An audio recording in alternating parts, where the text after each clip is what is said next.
Assalamualaikum warahmatullahi wabarakatuh. Waalaikumsalam Kembali lagi warahmatullah. di Cikal Durajaya Channel. Oke. Eh, ini di suatu tempat yang suasananya cukup indah lah, bisa Anda lihat sendiri. Obras. Obrolan santai sore hari sambil ditemani 2 gelas kopi, mencari inspirasi tentang keadaan negeri, bagaimana kita mengeluarkan kekecewaan sebagai warga negara, kekecewaan atas kebijakan, atas ketimpangan hukum yang terus terjadi di Republik ini. Ya, betul. Kami sebagai warga negara hanya bisa menyampaikan unek-unek kami atas kekecewaan kami terhadap hukum Hukum yang di berlaku. Republik ini. Hukum di Republik ini menurut saya sekarang sudah tidak murni. Ketika mengungkap kasus bukan atas dasar fakta keadilan atau fakta-fakta di lapangan, melainkan hanya mengedepankan kepentingan kelompok-kelompok tertentu. Itu bisa dilihat menyambung daripada obrolan kita kemarin perihal kepolisian menjadikan tersangka kepada 6 laskar FPI yang telah terbunuh di kilometer 50 Jakarta Cikampek. Kemudian beberapa bulan setelah itu kita disuguhkan oleh informasi dijadikannya tersangka 6 laskar FPI yang jelas sudah meninggal dan sudah dikubur. Menurut kami itu sudah menjadi syuhada. Jadi pada intinya kita lanjut obrolan santai, obrolan santai sambil ngopi sore. Ini dari tadi nih ditungguin mulu, dari tadi kita mau bikin konten apa lagi. Dan mudah-mudahan dengan begini mau didengar ataupun tidak sama orang-orang di atas, itu bagi kami tidak peduli. Yang penting kami sudah mengeluarkan isi hati. Oh ya guys, Gitu. yang terpenting kita itu sebagai warga negara artinya mempunyai hak dan kewajiban untuk berbicara di publik, baik pun sendiri, baik perorangan. Itu menurut pengetahuan saya dijamin oleh undang-undang. Jadi kami sebagai warga negara juga berhak bersuara atas semua yang terjadi pada hari ini, utamanya penegakan hukum di Republik Indonesia ini. Begitu boy. Saya lihat di Twitter, benar atau tidak itu ada statement daripada Pak Jokowi. Beliau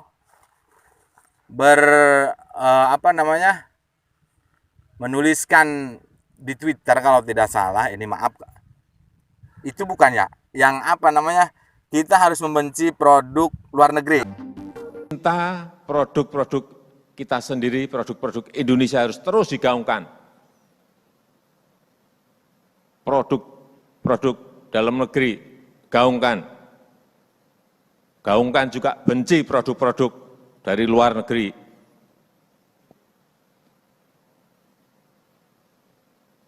Bukan hanya cinta, tapi benci. Cinta barang kita, benci produk dari luar negeri. Iya, itu baru-baru sekarang ini. Baru sekarang itu ya? Ya. Saya lihat di Twitter, di Facebook juga membenci produk luar negeri. Membenci produk luar negeri.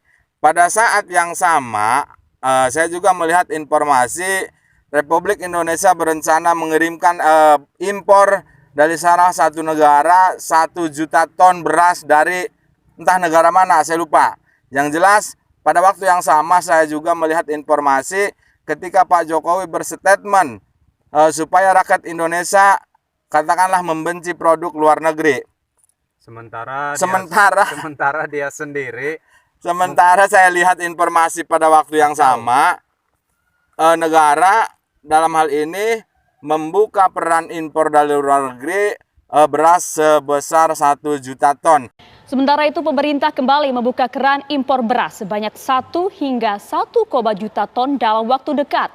Impor beras dilakukan dalam rangka menjaga ketersediaan dan stabilisasi harga beras di dalam negeri.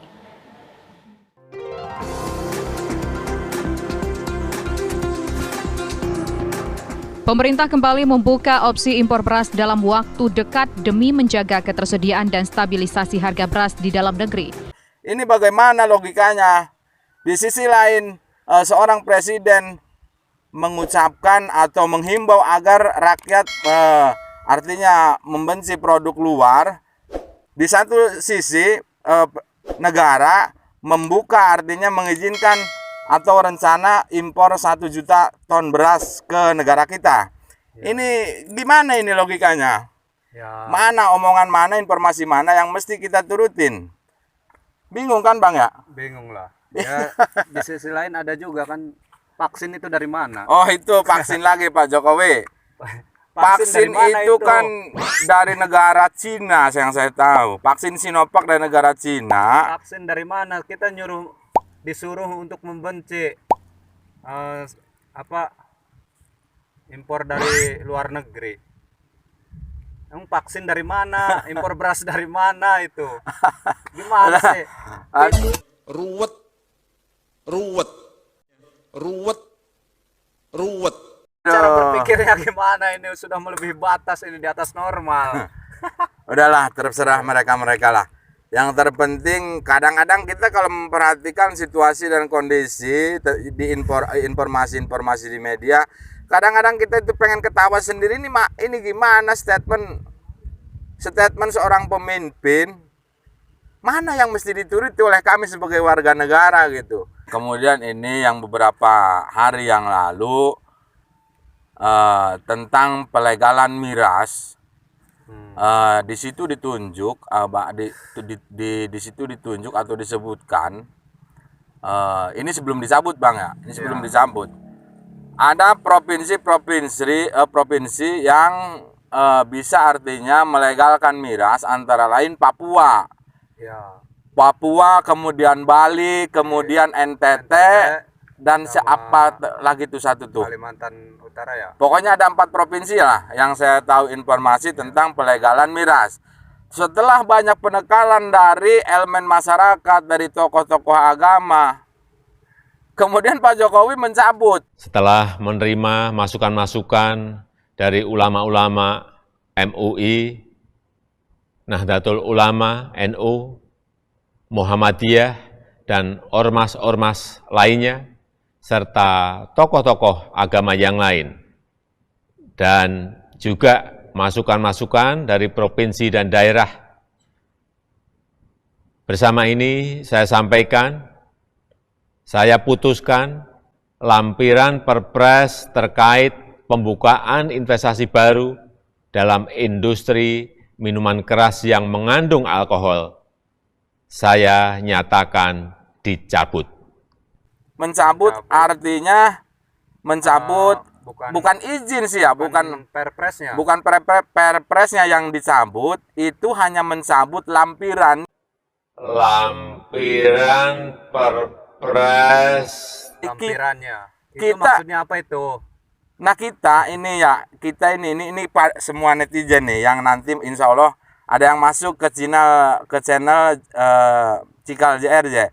Mohon komentarnya, segokil-gokilnya lah. Kita diskusi sambil jangan terlalu Jangan terlalu serius. Jangan terlalu Yang serius penting lah. Otak aja sehat gitu lah. Jangan terlalu serius karena kita ini melihat di tingkatan bernegara, artinya di negara saya melihat tidak ada keseriusan gitu. Makanya kami pun menanggapi ya biasa-biasa saja gitu. Cuman kenapa kami artinya harus menanggapi, ya kami sebagai warga negara aneh aja gitu. Kalau kita mau jujur ya saudara-saudara netizen yang terhormat, ini ada juga netizen yang kadang-kadang komen, kadang-kadang ngirimin meme, apa yang ini juga bagaimana, kadang-kadang suka ngirimin botol-botol miras tuh di foto-foto di Facebook apa segala macam. Ini bagaimana legalitasnya katanya. Kemudian juga ada sebagian netizen mengkritisi artinya gubernur yang mana itu yang di Jakarta itu, siapa itu Bang? Yang Anies. Gubernur itu Pak Anies Baswedan ya. Iya, Pak Anies. Gubernur Pak Anies Baswedan juga ada yang mengkritisi artinya tentang saham birnya. Sampirnya. Ya, inilah kehidupan artinya begini menurut saya. orang bebas bisa saja mengkritisi siapapun ketika artinya tidak sesuai dengan, artinya mungkin tidak suka terhadap pemimpin. Katakanlah Pak Anies, sebaik apapun Pak Anies, tetap untuk sebagian orang artinya yang tidak suka ya tetap tidak suka, itulah hidup lah gitu. Cuman untuk Pak Anies, dari kami orang kampung ya, Pak Anies mudah-mudahan antum selalu istiqomah lah. Pak Anies, saya yakin lah Pak Anies itu the best lah menurut saya. Kita juga mau menjawab banyak yang komentar begini, katanya Pak Anies juga menaruh saham bir di Jakarta khususnya. Itu kan saham itu kabarnya Pak Anies juga akan menjual, namun dari pihak DPR menolak.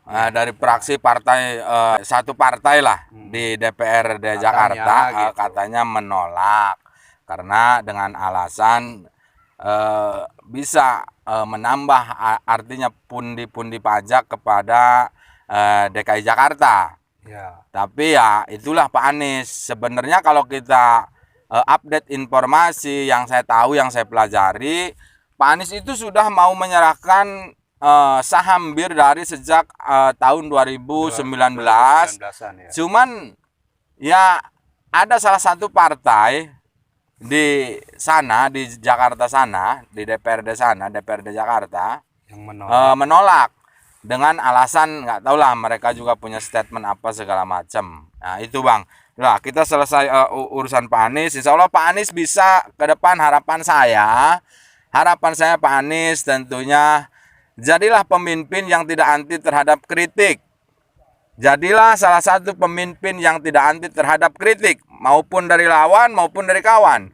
Karena kritik itu salah satu pemecut, artinya pemecut supaya kerja lebih baik lah.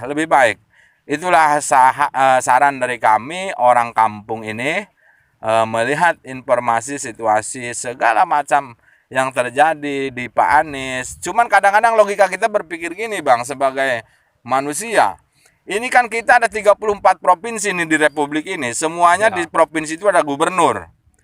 Cuman yang kami sering lihat gitu di TV-TV, kemudian di Twitter, Instagram, dan media-media lainnya, yang selalu banyak sering diserang itu Pak Anies. Nggak ngerti saya. Padahal di Jawa Timur ada gubernur, kemudian di mana-mana ada gubernur. Kenapa Pak Anies terus yang diserang? Waduh, logika berpikirnya kacau ini. Pak Anies lah, menurut saya Pak Anies. Soalnya begini Bang, mereka itu hadir mengkritisi daripada Pak Anies itu ketika musim hujan Bang. Ya kan, ketika musim hujan. Mereka menyerang ketika Jakarta terjadi banjir. Padahal kalau kita ngerti sejarah Jakarta itu banjir sudah sejak zaman dulu. Banjir di Jakarta itu sudah dari dulu.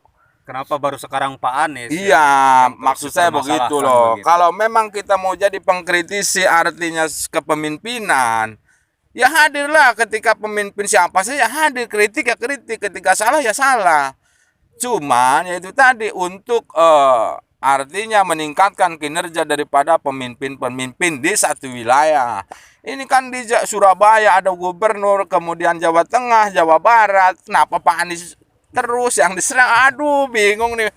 Ampun dah, udahlah. Itu adalah satu konsekuensi daripada pemerintahan. Dan intinya, tapi seolah-olah Pak Anies the best, yakin Pak Anies. Soalnya begini ya. Soalnya kalau menurut saya begini. Antara hak dan batil tidak akan pernah bersatu. Iya. Jadi tinggal kita menilai sendiri mana yang hak, mana yang batil, mana yang benar, mana yang salah. Kalau Pak Anies selalu diserang, mungkin Pak Anies yang benar, makanya diserang terus sama yang salah. Itu udah biasa. Dan Pak Anies juga selalu tegar. Kami bangga sama Pak Anies. Pak Anies itu yang ana salut itu. Salut ana tuh ke Pak Anies ketika beliau terus dikritisi. Beliau senyum sambil bekerja. Tidak pernah ibaratnya malah membenci, tidak pernah memanggil artinya politisi-politisi yang berseberangan dengan dia, apalagi sampai melapor-laporkan. Itu yang gua Dewasa salut, lah.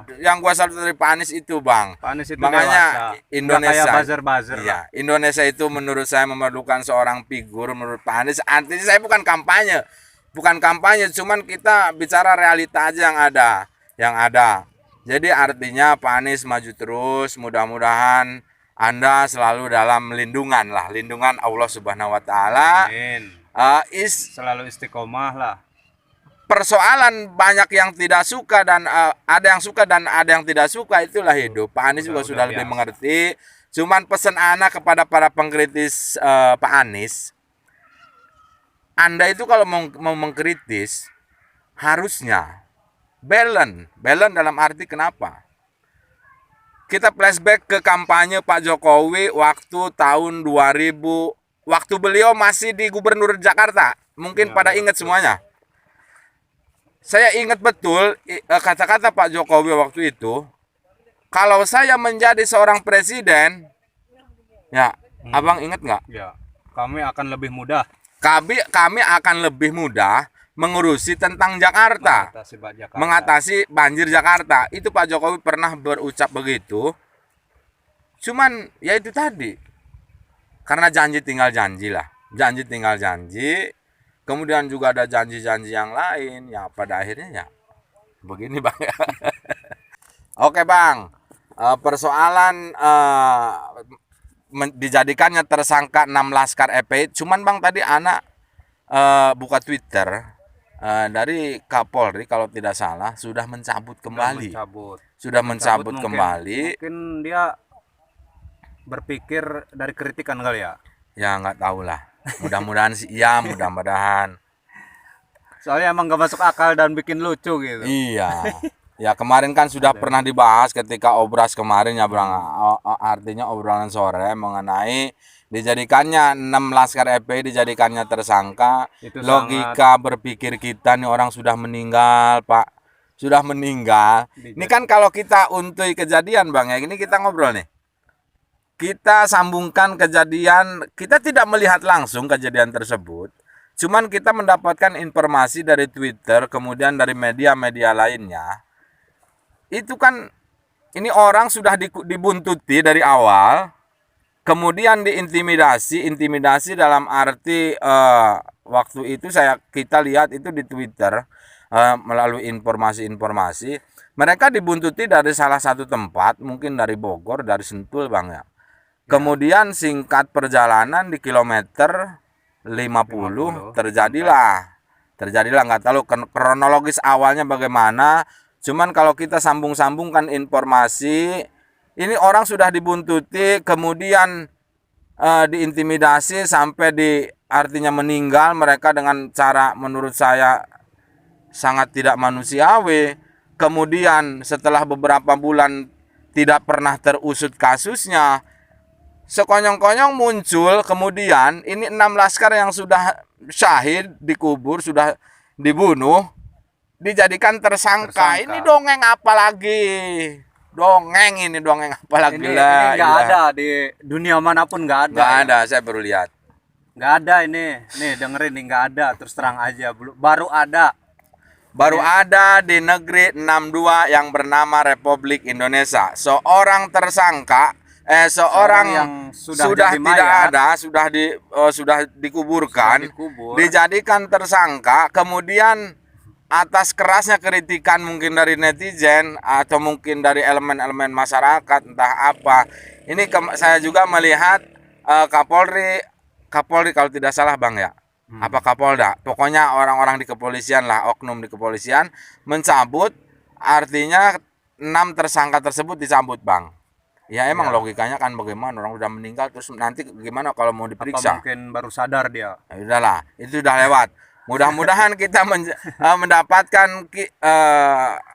apa artinya perbaikan ke depan, penegakan hukum ke depan agar mudah-mudahan semakin lebih baik lah artinya. Saya yakin Indonesia ini artinya kepolisian, kemudian Tentara Republik Indonesia, kemudian juga kepolisian, saya yakin masih banyak orang-orang yang baik. Saya yakin masih banyak orang-orang yang baik. Cuman bagaimana kita merawat orang-orang yang baik ini, jangan sampai artinya menjadi tidak baik. Karena segelintir Oknum. orang-orang atau oknum-oknum yang mempunyai kepentingan untuk memperkeruh suasana tatanan bangsa dan negara di Republik ini. Itu pesan saya sebagai warga negara. Saya yakin kepolisian polisi masih banyak polisi-polisi yang baik, yang istiqomah, yang tentunya takut kepada hukum setelah kita dimatikan. Itu Bang. Oke Bang, itu sudah selesai. Kemudian kita kalau mau lanjut ngobrol ke hal yang lain-lain, Yang lain lagi mari banyak. kita ngobrol kembali Pokoknya Bang. ngomongin negara Indonesia tidak akan pernah ada Tidak akan habisnya. pernah ada habisnya. Apalagi di zaman seperti ini nih. Nah ini kita masalah prokes Bang. Masalah prokes lagi Protokol kesehatan. nih. Ini lucu lagi nih. Protokol kesehatan menurut saya lucu. Indonesia itu emang negeri yang lucu itu. Lucu menurut saya. Ketika seorang pemimpin akan menindak tegas semua pemimpin daerah agar ketika diketemukan, dia pernah berucap begini. Ketika Kapolri dalam hal ini, Presiden memerintahkan kepada Kapolri dan instansi-instansi terkait mengenai prokes. Ketika melihat di satu wilayah terjadi kerumunan, itu tolong ditindaklanjuti. Pada masa pandemi ini telah kita putuskan pembatasan sosial, termasuk di dalamnya adalah pembubaran kerumunan. Untuk itu saya minta pada Kapolri, Panglima TNI, Ketua Satgas Penanganan COVID untuk menindak secara tegas jika ada yang melanggar pembatasan sosial tersebut. Kata seorang presiden. Ya. Itu perintah presiden. Kemudian kita lari ke kasusnya Habib Rizik, Bang. Ya. Kita lari ke kasusnya Habib Rizik. Yang beliau lakukan, saya lihat di media. Ketika beliau pulang dari Mekah, dari Arab Saudi ya. Ya. Dari Arab Saudi pulang ke negara Dari kita, Jeddah, ke negara dia, Indonesia. Kemudian dijemput oleh lautan manusia. Ada yang bilang ada hampir 3 jutaan lebih. Ketika itu orang berbondong-bondong menjemput beliau. Itu apa sih? Itu karena cinta. Karena cinta umat ini terhadap beliau Habib Rizik Syihab, yang pada akhirnya melupakan berkerumun. Mereka tidak takut dengan corona karena rasa rindu. Kita tidak bisa menyalahkan rasa rindu seseorang Rasa mahabbah. kepada orang yang dicintainya. Harusnya kita artinya bukan mengungkit yang sudah berlalu. Kita akan sambungkan dengan kejadian-kejadian yang sekarang Kemarin, ini. ya. Kemudian singkat kata Habib Rizik artinya mempunyai acara menikahkan anaknya, kemudian mengadakan maulid. Ya, Bang ya, Ya. mengadakan maulid. Otomatis ketika orang mahabbah kepada satu figur, ini apalagi kita bicara maulid, mahabbah kepada manusia mulia, baginda Nabi Agung Nabi Muhammad Shallallahu Alaihi Wasallam. Nah itu. Kemudian apa setelah itu yang saya tahu mendapatkan informasi dari media, Habib Rizik dipanggil Bang waktu itu. Ya. Dipanggil kemudian bla bla bla bla sampai KUA-nya, sampai mendapatkan juga informasi Kapolres di wilayah situ dicopot, bukan dimutasi lagi, dicopot itu. Yang bikin lucu itu apa? Tukang tendanya. Tukang tenda sampai ke tukang tendanya diperiksa, nggak tahu ini apa ini negara. Kemudian setelah itu kalau kita mau bicara aturan prokes, ini kita nih masyarakat kecil, kalau kita mau berbicara tentang prokes, toh masih banyak ribuan orang berkerumun, entah di satu wilayah mana, kita banyak menyaksikan kerumunan orang. Toh tindakannya tidak sama ketika melakukan kepada Habib Rizik. Ini Habib Rizik ini waduh, dari bandara kemudian Petamburan dan pada akhirnya alhasil beliau sekarang ini kan beliau masih ditahan di Bareskrim, entah di Polda, entah di mana lah. Pokoknya beliau ditahan Tanpa ada pengadilan ya Bang? tanpa ada proses peradilan. Ini menurut saya salah satu produk hukum yang gagal menurut saya. Satu orang dinyatakan bersalah, kemudian ditahan, tapi tidak melalui proses peradilan. Ini yang saya jadi bingung. Kemudian oke, selesai Habib Rizik. Habib Rizik sudah ditahan. Kemudian Pak Jokowi sendiri melanggar prokes di Nusa Tenggara Timur.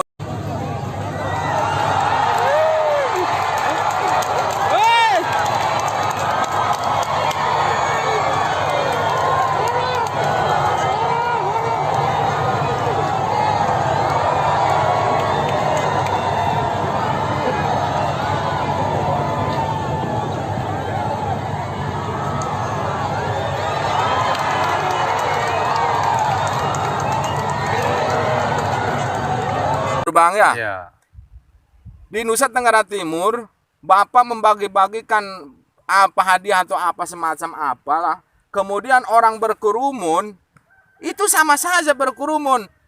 Toh peradilannya tidak sama. Kan padahal yang saya tahu sebagai warga negara. Itu katanya udah dilaporkan Bang. Sudah dilaporkan 2-3 kali, tapi ditolak laporan tersebut. Harusnya ini begini. Kita lihat ini apa namanya Kapolri yang baru itu, siapa itu, Pak Sigit apa siapa itu, Nggak tahu. pernah berstatement di media. Kita akan coba terapkan hukum yang tidak tumpul ke bawah, tidak tumpul juga ke atas. Berarti kan ini kita punya harapan kepada Pak Sigit. Iya. Punya harapan besar. Ini Untuk tantangan. dalam istilah adilnya berarti memenjarakan seorang siapapun gitu yang Iya. melanggar.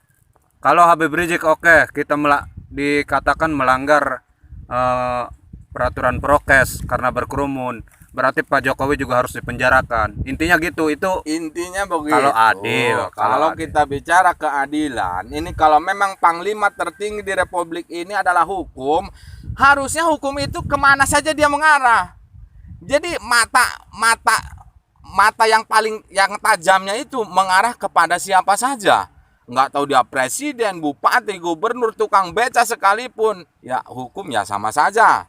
Karena panglima tertinggi di Republik ini adalah hukum. Maka kalau kita bicara pelanggaran prokes waktu di Nusa Tenggara Timur, itu berbanding terbalik. Ini hukum model apa nih yang seperti ini? Tantangan buat Kapolri baru. Kemudian ada netizen lagi yang membela beliau. Membela dalam arti membela seorang presiden. Itu katanya otomatis beliau tidak mengundang atau segala macam hal. Itu bentuk pembelaan. Bentuk pembelaan seorang bukan netizen, itu ada dari salah satu petinggi partai atau organisasi besar itu di Republik ini, membela atas terjadinya hal tersebut tentang prokes yang dilanggar oleh Pak Presiden sendiri. Dan sampai hari ini sudah ada 2-3 kali yang melaporkan kasus prokes tersebut dan semuanya ditolak. Nah, kita sebagai masyarakat ini hukum model apa yang seperti ini? Hukum seperti ini. Karena kita bisa mengambil kesimpulan, kalau kita mengambil kesimpulan ini hukum tidak pernah akan bisa seimbang ketika hukum hanya dijadikan alat kekuasaan yang mempunyai kepentingan dan kekuatan, entah kekuatan uang, entah kekuatan apa. Itu menurut saya, Bang. ya. Jadi sudahlah, kalau kita bicara hukum, kalau memang panglima tertinggi di Republik ini adalah hukum, mari kita sama-sama hormati, mari kita junjung tinggi sakralnya hukum ini, agar semua orang yang melakukan kesalahan, artinya di mata hukum itu sama. Kami ini ingin hukum ini sama, berlaku adil kepada semua. Karena panglima tertinggi di Republik ini adalah hukum. Menurut saya itu kritik kami kepada penegak-penegak hukum di Republik ini. Kalau kita memang mau mengedepankan hukum ini panglima tertinggi, mari terapkan sesuai kepada siapapun, artinya kepada si A, si B, kepada kelompok ini, kelompok kanan, kelompok kiri, semuanya sama. Ketika melakukan kejahatan atau melawan hukum, adili, itulah baru negara akan dipandang disegani oleh negara lain, karena penegakan hukum. Ya, Jadi betul. udahlah, selesaikan semuanya. Kan begini, Bang. Negara ini ibarat satu bangunan besar yang di dalamnya itu ada apa? Negara itu kan berarti kan harus ada hukumnya, kemudian harus ada masyarakatnya, kemudian harus ada pemimpinnya, harus juga ada perwakilan-perwakilan masyarakatnya. Perwakilan kita kan berarti DPR, MPR, legislatif, yudikatif, kemudian lain-lain. Itulah negara. Kemudian panglima tertingginya hukum. Penegaknya berarti jaksa, kemudian pemutus-pemutus yang lainnya, kemudian kepolisian, artinya untuk menyelidiki hukum atau menyelidiki satu persoalan. Itu menurut saya ini satu negara ini bangunan besar, menurut saya yang harus bekerja bersama-sama untuk membangun satu negeri, yang artinya negeri ini bertujuan itu apa? Bersih lah. Iya, tujuan kita bernegara itu apa? Jadi makanya untuk penegak hukum, untuk kepolisian, untuk semua elemen bangsa di Republik ini, mari kita bersama-sama agar terciptanya kondisi tatanan bangsa dan negara yang baik, menuju Indonesia baldatun thayyibatun warabun ghafur, itu kata guru-guru kita. Jadi itu harapan kita sebagai warga negara untuk mengenai kasus-kasus atau persoalan-persoalan yang melibatkan oknum-oknum pejabat. Toh masih banyak, Bang. Silakan, Bang, barangkali mau nambahin. Ana udah ngopi dulu. Oke, begitu tanggapan kami dari rakyat kecil, bukan dari pengusaha, bukan dari orang sekolahan, bukan dari orang kuliahan, bukan ini. Ini hanya unek-unek yang kami tahu lah gitu dari seorang rakyat kecil yang tidak tahu apa-apa, cuman mengandalkan akal sehat dan logika. Kami nggak tahu, kami dibohongin oleh siapa juga nggak tahu sebenarnya. Cuman akal sehat dan hati nurani tetap nggak bisa dibohongin kan gitu. Terus gini, Bang, ini persoalan negara kita sebenarnya, Bang, ya. Menurut kacamata yang saya lihat dari melalui informasi, udah kita tadi bicara prokes, udah katakanlah prokes Habib Rizik, kemudian Jokowi, yang memang kalau kita timbang itu sangat congkak melihat keadilan negeri ini. Sebenarnya begini, Bang, yang saya tahu, ini persoalan negara itu apa sih sebenarnya? Ini kita itu sudah sama-sama tahu dengan mata telanjang melalui informasi yang merusak tatanan kehidupan negara kita. Itu apa sih? Satu yang harus dibersihkan dari Republik ini, korupsi, Bang. Oh iya. Korupsi di Republik kita, instansi mana yang tidak korupsi? Coba. Dana haji banyak dikorupsi. Ya, benar. Dana untuk agama dikorupsi juga. Bansos yang terbaru dikorupsi juga. Kemudian yang lain. Wah, ini kenapa kok korupsi terus menjamur seolah tidak ada henti? Pertanyaannya hanya satu, Bang. Proses peradilan, proses hukum yang tidak bisa tegas kepada korupsi, tukang-tukang korupsi. Itu menurut saya. Poinnya itu, kalau memang negara kita mau artinya sejahtera, satu, korupsi harus para pelaku korupsi harus dihukum. Kalau bisa hukuman mati. Karena kalau hukumannya hanya seperti yang dulu-dulu, korupsi itu akan pernah ada, karena hitungan mereka begini, menurut saya orang bodoh. Ketika katakanlah korupsi 5 miliar, mereka dipenjara berapa tahun? Ya. Ya kan begitu. Mereka Di penjara juga belum lagian enak. ketika di penjara. Ini kan kita banyak lihat mata-mata dengan mata telanjang. Ketika ada tukang-tukang korupsi, kasus-kasus korupsi besar, mereka bisa jalan-jalan kemana, bisa makan-makan di luar, difasilitasi. Ini apa ini? Mereka aus loh, itu mereka itu kata Pak Mahfud MD itu menyengsarakan itu. Yang menyesarakan rakyat, menyengsarakan rakyat itu. Menyengsarakan menurut saya. Jadi kunci daripada artinya untuk menyelesaikan semua persoalan korupsi ini harus ada salah satu manusia Yang yang berani. kuat, yang berani, yang tidak takut apa-apa, yang bekerja independen atas nama keadilan untuk memberangus, artinya untuk menyelesaikan masalah korupsi. Ini penegakan hukum, Bang. Penegakan hukum. Kita tahu dana haji, dana bansos, kemudian asabri, kemudian banyak kasus-kasus itu terlalu banyak di Republik ini dan tidak pernah artinya ada kejelasan. Harusnya kan bagaimana menurut saya itu orang masyarakat awam ini. Sita aja semuanya aset-asetnya. Sita aset-asetnya, orangnya di penjara atau mau dihukum diasingkan atau apa gitu. Ada ada aktivis atau mungkin salah satu salah satu partai atau salah satu elemen di Republik ini mengajukan agar korupsi dihukum mati. Itu banyak yang menolak. Yang menolak aneh. Ketika membahas tentang korupsi, tentang hukuman kepada korupsi agar dihukum mati, itu bertentangan. Apa yang mereka ucapkan, melanggar HAM lah, segala macam. Wah, itu apa? Kita kalah dengan Korea. Korea, negara komunis tidak bertuhan pun menghukum mati orang yang korupsi. Tapi dilihat tingkat korupsinya. Itu baru nanti selesai. Kalau hanya seperti ini, korupsi di negara ini tidak akan pernah selesai. Korupsi ini terjadi di Republik ini dari sekup tingkat paling terendah. Di pemerintahan desa, di camat, di wali kota, di bupati, di gubernur, semuanya korupsi banyak. Tapi saya tidak menyebutkan nama, katakanlah satu kota atau satu apa. Ini hampir terjadi di setiap instansi. Begitu kan? Itu kan faktanya begitu. Makanya korupsi itu, mereka ketika ingin berkorupsi, mereka tidak akan pernah takut. Karena penyelesaian hukum ini tidak pernah selesai.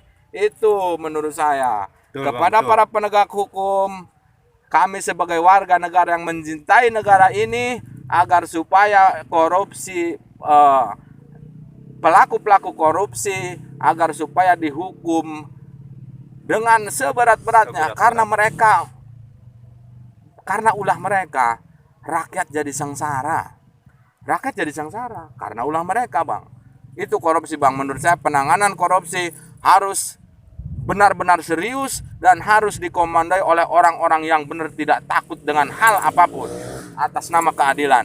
Begitu, Bang. Oke, terima kasih karena situasi sudah mau menunjukkan malam. Untuk sementara kita cut dulu. Insya Allah besok-besok kita sambung kembali dengan konten-konten yang hampir sama, mengkritisi atau mengeluarkan unek-unek sebagai warga negara. Sampai di sini dulu kepada kawan-kawan. Silahkan komen dan subscribe di channel Cikal DRJ channel. Kepada saudara-saudaraku, dukung terus konten ini. Mari kita kritis terhadap pemerintah atau kebijakan-kebijakan dengan cara yang sehat, dengan cara yang baik, agar supaya mudah-mudahan apa yang saya ucapkan dan abang saya, karena kita berdua, mudah-mudahan ada dedikasi tentang pengetahuan politik, tentang pengetahuan bangsa dan negara. Mudah-mudahan saya mohon kepada saudaraku semuanya, dukung channel ini agar terus bisa berkembang dan bermanfaat bagi seluruh masyarakat yang melihat video saya. Bagi yang tidak suka, saya berprinsip kalau kita mengacu kepada harus orang suka kepada kita semua, itu tidak mungkin. Saya tahu konsekuensi kita bermedia, ketika orang ada banyak yang tidak suka, saya terima. Adapun yang orang suka kepada saya, itu silakan. Alhamdulillah saya tidak mengharapkan suka atau tidak suka dari kedua belah pihak. Mau suka silahkan, mau tidak suka silahkan. Yang terpenting bagaimana kita cara menyerap informasi, itu saja, Bang. Terima kasih. Assalamualaikum warahmatullahi wabarakatuh. Sampai jumpa di episode yang akan datang. Bye.